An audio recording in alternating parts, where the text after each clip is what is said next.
कोथरूड पोलिसांवर गुन्हा दाखल करण्याच्या मागणीसाठी पीडित तरुणींचा पोलीस आयुक्त कार्यालयासमोर ठिय्या। रोहित पवार, सुजाता आंबेडकर यांनी पीडित तरुणींची भेट घेतली। दोन्ही नेत्यांची वरिष्ठ पोलिसांसोबत चर्चा। कोथरूडमधील घटनेप्रकरणी प्रकाश आंबेडकरांचा पुणे पोलीस आयुक्तांना फोन। ताबडतोब एफआयआर दाखल करा, अन्यथा सुप्रीम कोर्टाला पत्र लिहावं लागेल। प्रकाश आंबेडकरांचा पुणे पोलिसांना इशारा। मुलींवर हात टाकणाऱ्यांचे हात पाय तोडून त्यांना पोलिसांकडे द्या, मनसे नेते अमित ठाकरे यांचं वक्तव्य।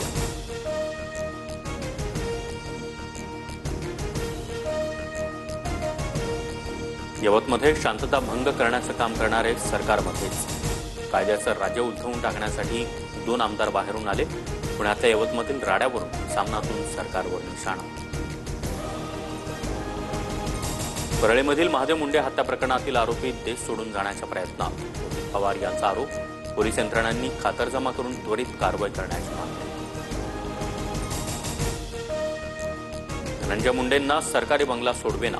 मंत्रिपद जाऊन 4.5 महिने झाल्यानंतरही मुंडेंनी सातपुडा बंगला सोडलेला नाही। धनंजय मुंडे 42 लाख रुपये दंड भरणार की मुख्यमंत्री दंड माफ करणार याकडे लक्ष।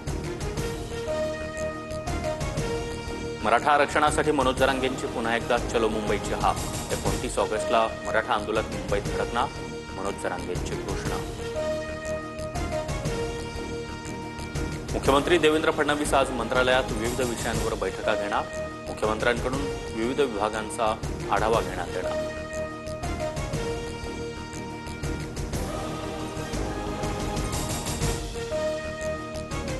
भाजपच्या वतीनं आज मुंबईत वसंत स्मृती कार्यालयामध्ये बैठकीचं आयोजन।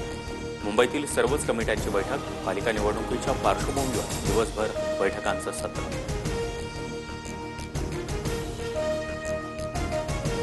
दुसऱ्या श्रावणी सोमवारनिमित्त भीमाशंकरमध्ये भाविकांची गर्दी।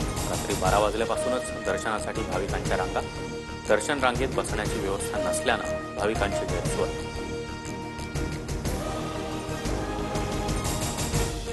परळीतील वैजनाथ मंदिराला आकर्षक विद्युत रोषणाई।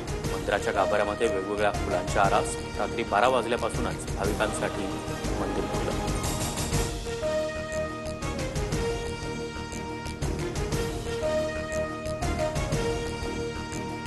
महादेवी हत्तीणीसाठी कोल्हापूरकर एकवटले। नांदणी ते जिल्हाधिकारी कार्यालयापर्यंत भव्य मुकपद यात्रा। तर मंगळवारी बैठक घेणार। महादेवीला परत आणण्यासाठी प्रयत्न करू, फडणवीसांची माहिती। महादेवी हत्तीणीच्या पायाला जखमा झाल्याचा खोटा अहवाल सादर करण्यात आला। गुजरातमधील वातावरण हत्तींसाठी पोषक नाही। राजू शेट्टींचा अंबानींच्या वनतारा संस्थेवर हल्ला होता। मुंबईत गणेशोत्सवाची लगबग। अनेक बाप्पांच्या मंडपामध्ये बाप्पांचं आगमन। काळाचौकीचा महागणपती, खेतवाडीचा राजा, कुर्ल्याचा महाराजा, परळच्या मोरयासह इतर गणरायांचं आगमन सोहळा।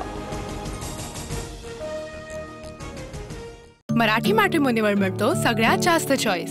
मराठी मॅट्रिमोनीने लाखो स्थळं जुळवली आहेत। यापेक्षा चांगली गोष्ट काय असू शकते? मराठी माणसांची नंबर 1 चॉईस, मराठी मॅट्रिमोनी।